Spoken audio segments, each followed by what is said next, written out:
Hi, this is Jack Stanley, and I wanted to add a little bit of information to what I have already talked about pertaining to recording. Now, the whole thing is that in comparing modern recordings to early pioneer recordings, there's a few other things that should be mentioned. First off, on an early acoustic recording, as well as an early electric recording, all the way up to the late 1940s into the beginning of the 1950s, you had to do a perfect performance. This is not talked about much, and it should be, because today, when you listen to a recording, you are not listening to a real performance, usually. You're listening to a doctored performance. Because what will be done, a singer will make a number of recordings, will sing a number of parts of a song, and then an individual, the sound engineer, will take all of these parts, put them all together, and make a perfect performance. Now that's nice, and it sounds wonderful. But I have to tell you, is that really a real performance? No, of course not. But the thing is, in the period before tape, which, tape doesn't really come out until after World War II. And a lot of that was discovered with the Nazis. The Nazis had advanced tape recording drastically. I have to tell a story about that one of these days. Someone I interviewed about that.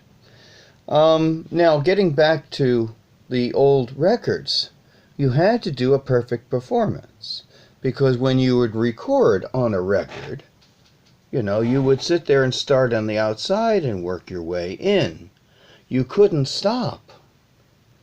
There was no way to stop. If you stopped, it was over. You had to start all over again. So it is very important to remember the fact that making a record in the pre-tape era was you had to do as perfect a recording as you could from beginning to end. By the time we get into the late 40s, we have tape. And then what you can do, you can splice the tape. You can take parts. You can mix it together. You can edit it to ridiculous degrees. So much so, they can take almost any singer and make them sound great. They could probably, with the technology that we have in studios today, we could take the singer Florence Foster Jenkins and actually make her sound good. Take a lot of work.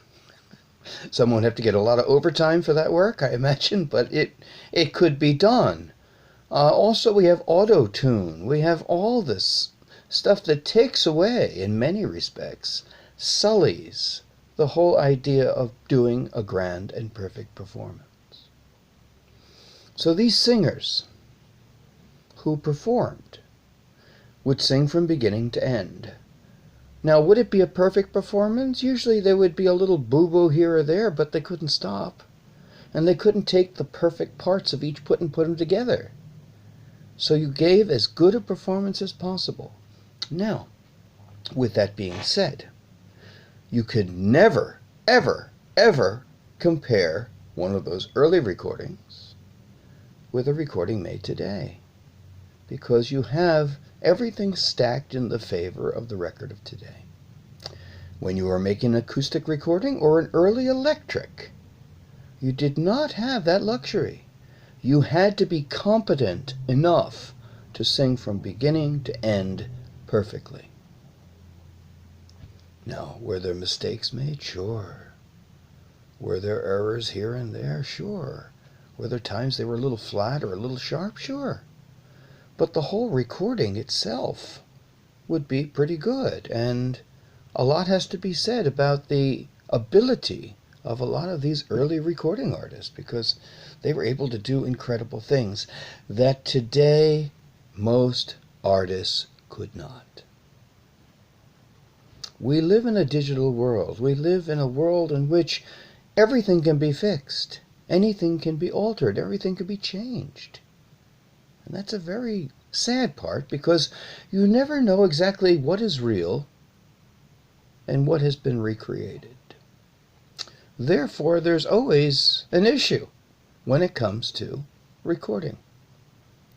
So if you want to have a true recording, a performance that you know has not been ever doctored, any recording made from basically World War II and before will be a performance from beginning to end without stop.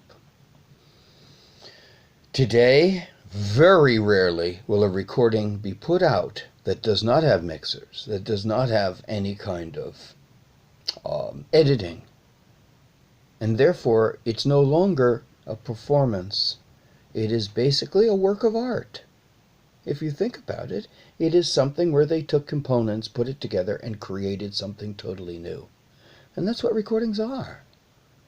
We don't think of that, actually, in many respects. But getting back to these early records, this is where they really had to take care of their art and do it well.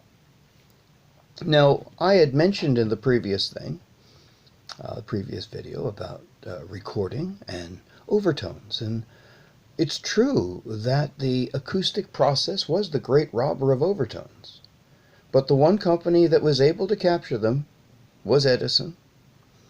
I will agree with my friend Matthew, who wrote me, that the 4-minute cylinder, the blue amberol, seemed to be amongst the best at capturing some of those overtones. Some of those recordings are truly incredible. I think it's actually some of the finest acoustic recording ever made. It's interesting to note that Thomas Edison didn't like them. He said they were too sharp and too Victor-like.